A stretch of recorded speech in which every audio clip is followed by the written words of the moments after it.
Welcome to Kimmel's Irish Pub. Time for another movie review. Tonight's movie, The Forever Purge. Right? So we know the series of Purge, which started with Ethan Hawke, right? He was in the original one.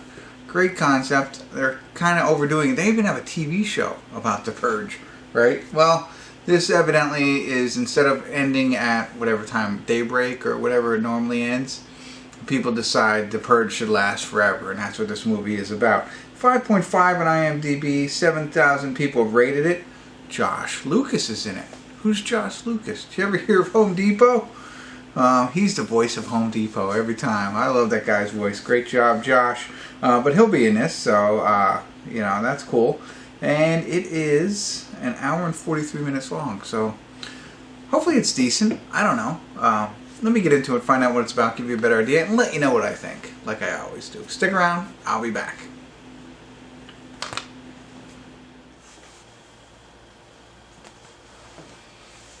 Hey everybody, I want to do a quick check-in here. We're watching The Forever Purge. We're at the 53-minute, 30-second mark. 5330. Pretty awesome. Really quick, I mean, I told you Josh Lucas was in it. In the beginning, he came off as either racist or prejudiced. I'm not sure. But, you know, so I wasn't crazy about him at that point. But I think he's starting to come around. Leven Rambin is in this. Now, I know you might not recognize that name, but you probably recognize her from a couple of different movies. So I've seen her before, and also is Cassidy Freeman. She's also in this. Again, I mean, I see she's in Smallville and stuff like that, and I'm sure she's some other things, and maybe you recognize. I've seen her before. And then last one is Will Patton.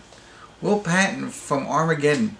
So he was in that. So a couple of people that I actually recognize, because I'm thinking when I go into this movie, The Forever Purge, there's going to be a B-list people, because how many movies have they made, and it's got to start, you know, winding down with the stars, but not so. So they're in this, and that's kind of neat. And it starts off interesting. So they have the Purge, and some of the undertones, if you will, is illegal immigrants. And some people are trying to purge illegal immigrants. And so it gets political, that kind of thing. But it has kind of shifted away from that at this point and moved into the fact that people believe now they're going to purge forever. And that's, you know, so all of the characters that I told you about, all the actors are fighting for their lives. One thing is that Josh Lucas and his family, which is Will Patton and the two other girls that I mentioned, they live on a ranch, and it makes me think of you know, Kevin Costner. Now I already forget, but the huge ranch that he lives on, that's what they live on.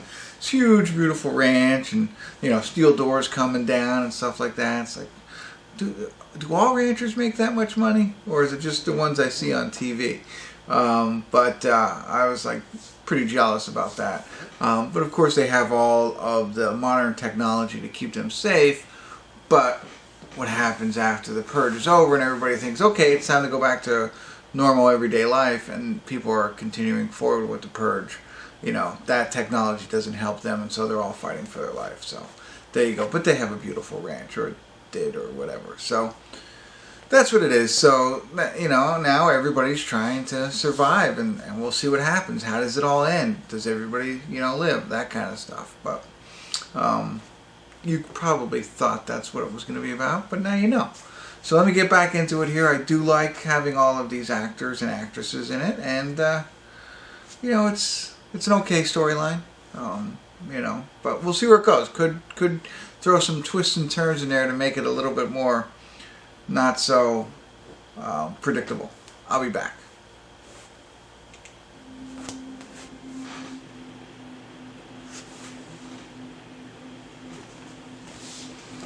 Hey everybody, we're at the credits of The Forever Purge, and I have to say, I'm impressed. I really am. I had very, very low expectations coming into this movie. Like I said in the check-in, like, how many purges did they make? How could they make this one any better than any of the others? And I don't even remember the others. I remember the first one. Interesting concept. I enjoyed it. This is definitely the second best, if not better than the first. I think you can't make it better than the first, but is my second favorite Purge movie. I think they did a really neat job on this one.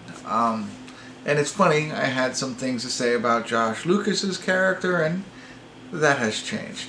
But in the end, it really, I don't know. I don't want to spoil it at all, but it, you know what I mean? Like the message of this whole movie was like, it really, I was like, oh, you know what I mean? And it's hard, I don't want to spoil it for you because that was the most fun for me, is seeing what happens in this. And I talked about it a little bit in the beginning, and kind of got lost a little bit what I was talking about, and now it all comes back. I know, I made no sense, and I apologize for that. But, you know, a little bit deeper into the plot line, this Purge Forever is happening throughout the entire country.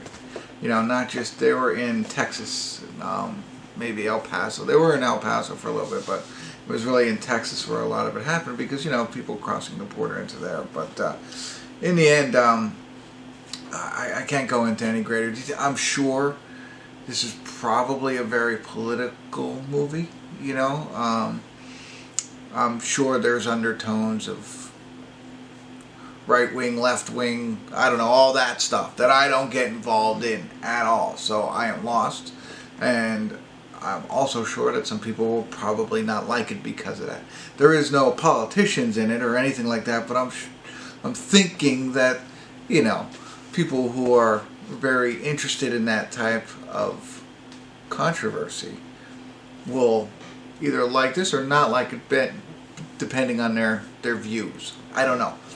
Outside of that, I thought it was pretty interesting, and I liked what they did. So there you go. So, and I'll tell you this is not going to be a spoiler alert, I don't think, but it's funny because, you know, the Purge is happening everywhere. I immediately went and looked at my phone to see how long would it take me to get to Canada from where I'm at, you know. So pretty neat in what they did here. Pretty timely, and they tied it into the Purge movie. I wish I could tell you more, but I can tell you this. If you're, and I could be wrong, this might be not political at all, so, you know, I apologize if it's not, if you're a political person, whatever. But I can tell you this, if you like The Purge, the movie, right, and you're not hung up on maybe little politics here and there, this is a pretty good movie. It's not gory or anything like that, and it's funny because Blumhouse in the beginning, the Blumhouse, you know, Blumhouse Productions, that's kind of a scary opening all the time. This wasn't that. You know, there was, I mean, sure, there's some death, of course, but it's not over the top. So it's okay. I mean, not good for kids, but I mean, you know, it's not that bad. It doesn't have that level to it. You know, like maybe some of the other Purges did. So, okay, I'm rambling because I want to tell you more about it, but I can't because I think you should enjoy it on your own, and that's my recommendation for you. I think I've given you enough to equip you to go in and watch it, and maybe I'm wrong. Maybe you're like, this is the dumbest movie I've ever seen. I can't believe you sent me in to watch it. Or maybe you're like, hey, not bad, because that's all I'm looking for. So check it out. Let me know what you think. Now, if you haven't seen The Purges, don't watch this. This is, you know, I mean, but you got to be into that. And I think you'll find that this is 1B to that 1A. Just made that up. All right. Hopefully I was helpful. Don't forget, if you haven't subscribed, please subscribe.